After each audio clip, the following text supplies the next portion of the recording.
is the 1st of April, 2025, and it is a third line day. So let's get started with before we get started with what we're doing today, please like, subscribe, comment, and share this video. And moving on. So we are in a third line day of biting through. The sun is in gate 21 here.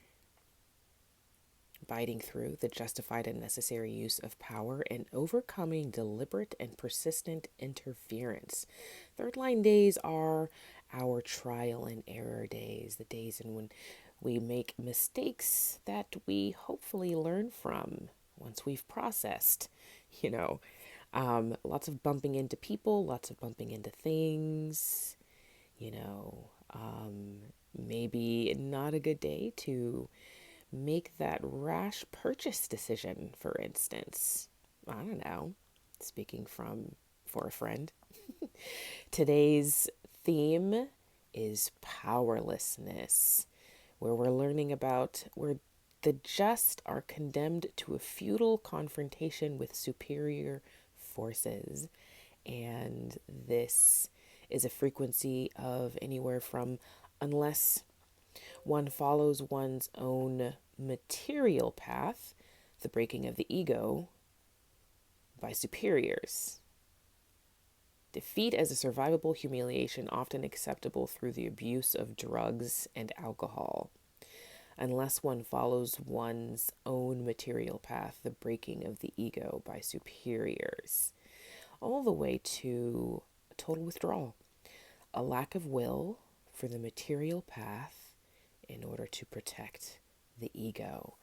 And that's being grounded today in this energy here of the well, the necessary and qualitative foundation that is a prerequisite to establish the common good. And today's grounding theme is incommunicado, where the development of taste and depth is a long-term process, being slowed down in time, all the way through to the tendency in a long-term process, development of taste and depth, tendency to anxiety, long-term process. Why am I feeling it so hard today? Guys, we still have this wonderful energy here, this beautiful energy of emotional waves and the collective that people are experiencing, the highs and lows, the hope, the pain, and that actually has a third line energy. 36 is a third line energy this is a channel of transitoriness. This is a transition, being expressed as rectification at the other end once you've gone through the experience, and allowed yourself the time for emotional clarity. That's just the background frequency, that we're getting here through the neutrinos. It's creating this definition. So today, the Book of Changes, we had 2 changing lines today at the 3rd and the 4th. And so today's hexagram is hexagram 7, which I actually have in my chart. I found that interesting. It's one of my channels. And this is the army. This hexagram is made up of the trigrams Kan, water, and Kun, earth. And thus, it symbolizes the groundwater stored up in the earth.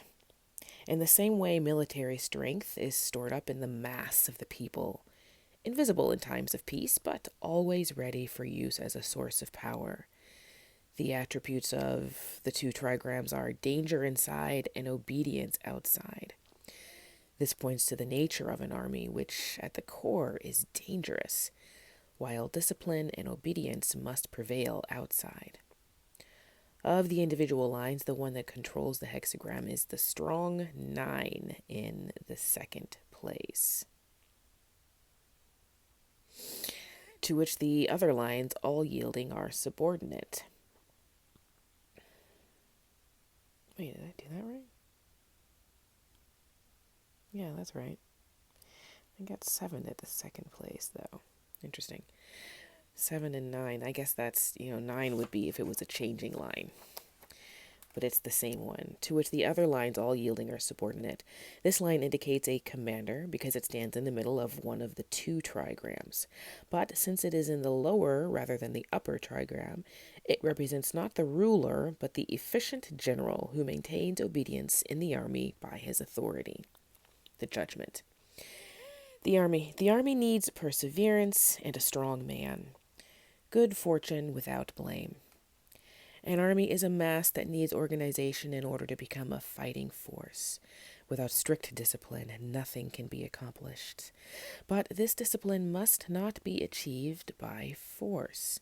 It requires a strong man who captures the hearts of the people and awakens their enthusiasm.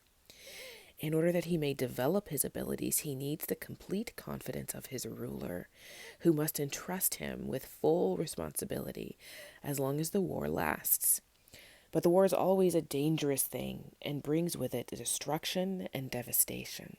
Therefore, it should not be resorted to rashly, but like a poisonous drug should be used as a last recourse. The justifying cause of a war and clear and intelligible war aims ought to be explained to the people by an experienced leader. Unless there is a quite definite war aim to which the people can consciously pledge themselves, the unity and strength of conviction that lead to victory will not be forthcoming. But the leader must also look to it that the passion of war and the delirium of victory do not give rise to unjust acts that will not meet with general approval. If justice and perseverance are the basis of action, all goes well. The image. In the middle of the earth is water, the image of the army. Thus, the superior man increases his masses by generosity towards the people. Groundwater is invisibly present within the earth. In the same way, the military power of a people is invisibly present in the masses. When danger threatens, every peasant becomes a soldier. When the war ends, he goes back to his plow. He who is generous toward the people wins their love, and a people living under a mild rule becomes a strong and powerful. Only a people economically strong can be important to military power. Such power must therefore be cultivated by improving the economic condition of the people and by humane government. Do we have that right now? Only when there is this invisible bond between government and people, so that the people are sheltered by their government, as groundwater is sheltered by the earth, is it possible to wage a victorious war. All right, so the lines. We had 2. We had 6 in the third place. And that means, perchance the army carries corpses in the wagon. Misfortune. Telling you, man, third place. Here we have a choice of 2 explanations. One points to defeat because someone other than the chosen leader interferes with the command. The other is similar to its general meaning, but the expression carries corpses in the wagon is interpreted differently. At burials and at sacrifices to the dead, it was customary in China for the deceased to whom the sacrifice was made to be represented by a boy of the family who sat in the dead man's place and was honored as his representative. On the basis of this custom, the text is interpreted as meaning that a corpse boy is sitting in the wagon, or in other words, that authority is not being exercised by the proper leaders, but has been usurped by others. Perhaps the whole difficulty clears up if it is inferred that there has been an error in copying. The character fan, meaning all, may have been misread as shi, which means corpse. Allowing for this error, the meaning would be that if the multitude assumes leadership of the army, rise in the wagon, misfortune will ensue. Well, that's interesting. Interesting. Interpretation. How does it translate? Sometimes it's hard to translate, because words are a symbol for an idea, something, that you really can't, would be hard to explain, abstract, so to speak, that we're trying to make concrete so we can express and manifest. Okay, and then we had 6 in the fourth place. The army retreats, no blame. In face of a superior enemy with whom it would be hopeless to engage in battle, an orderly retreat is the only correct procedure because it will save the army from defeat and disintegration. It is by no means a sign of courage or strength to insist upon engaging in a hopeless struggle regardless of circumstance. He who runs away today survives to fight another day. Book of Changes. Tumultuous times, and maybe it's just a matter of correct timing. Okay, that's my meditation crown. Usually I'm wearing it, but it was slipping today. Thank you, Tiffany, wherever you are. If you should watch this, sister girl. It's beautiful. I love it. Okay.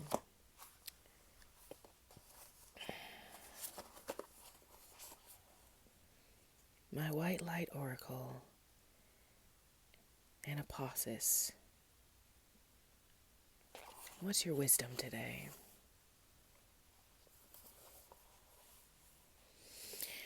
Do not give up, but allow your heart to disengage from your struggles. Give yourself much needed rest. You are in a phase of recovery. If you have been off your path, you're going to come back strong. You will regain your spark of passion, inspiration, and devotion. A certain order of events needs to take place for your soul path to come to fruition. Commit yourself to your sacred journey, trusting that the right thing will happen at the right time. The Greek word anapausis refers to the cessation of work, so one can regain strength, renew vitality, and heighten creative productivity. It is a rest for success. The Oracle of Anapausis advises physical, emotional, and psychological rest to reset yourself. That might mean switching off without fear or guilt. It is likely to mean giving up worries and the constant replay of anxiety-ridden speculations. Find some spaciousness and pleasure within and around yourself so you may experience healing and renewal. If you have been considering working with a healer, this is confirmation to pursue such a path. The Oracle also recommends finding spiritual rest, even if you are still working hard. Spiritual rest happens when we take sanctuary in the sacred. We give up trying to become something or other and instead tend fully to the task at hand, completely engaged in the moment. When we do so, we are trusting that the universe knows what it is doing and that we are part of a greater unfolding plan. In modern culture, we can aspire to become someone visible, someone influential, someone powerful, someone important. Yet no matter how much worldly or even spiritual power a person may appear to have, the idea that one person is more important than another belongs to the realm of ego. Spirit loves and respects all beings equally. What our world needs are more people who are spiritually connected to their hearts. As you become such a being, others will seek you out. Others will seek you out. You don't need to set yourself up as being anything at all. You can enjoy the relief of giving up any obsession with appearances or external validation. Instead, Dive deep into the nourishing inner realm of your own soul with trust in all that is and all that shall be. Free from distracting and disempowering pursuits, you may connect, rest, and restore yourself with a real sense of your spiritual beauty and value and presence. In the space of restful immersion, you realize you are enough. Anapausis brings special guidance for those who have been going through deeply challenging struggles of the mind, body, and soul. Perhaps you feel exhausted, confused, and afraid.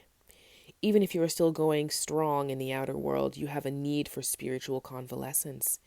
You are encouraged to allow yourself adequate rest and to engage in activities geared toward healing. This oracle recognizes there is something you have been working hard to bring into being. With a little more trust in your spiritual connection, you'll find the way easier and more joyful. You don't need to push yourself so hard. Spirit can sustain you through your devotion and commitment so that every effort you make is more than matched by the inflow of spiritual grace.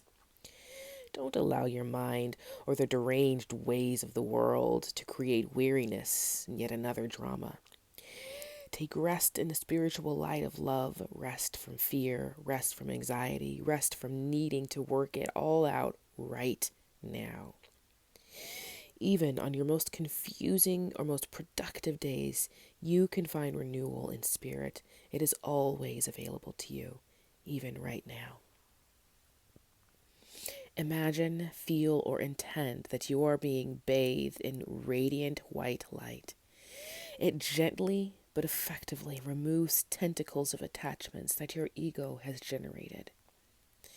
It allows you to effortlessly release false viewpoints or misguided interpretations of events.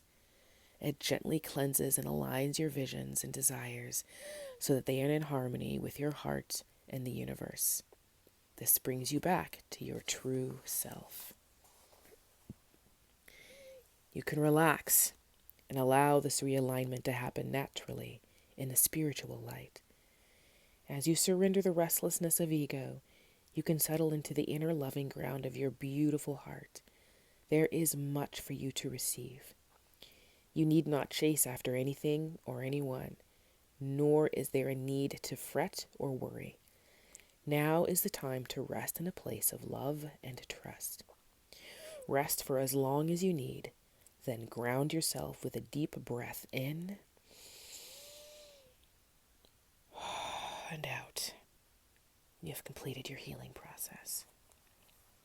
The beautiful Anapausis, thank you for your wisdom. I needed that message today so deeply. And I brought out some new cards today. These are my manifestation moonology cards. And remember, if you would like a reading or a card pull, if you'd like me to throw the coins in the I Ching for the Book of Changes, I do human design readings as well. And I do life coaching, authenticity coaching, helping people step back into their bodies, into themselves, so they can be aligned and make decisions as themselves. So, what wisdom does the Moonology card have for us today in terms of manifestation? So many things, people, that we are all trying to manifest. Full moon in Leo. I have Leo rising. Go wild. Your outward facing self, I believe. There are times when your best bet in manifesting and in life is to throw all your cards up in the air, so to speak, and see how they fall. It's funny, that's how I got this card, is I threw the cards up in the air, and this was the very first card that I saw once they landed. As tempting as it might be to try to control a situation, you'll be better off now if you just release and go a little wild. You'll get an answer to your questions soon, so you might as well enjoy the ride. The unexpected thing is that having fun is one of the most powerful ways of manifesting your desires. Distance yourself from arrogant people. Manifest balance.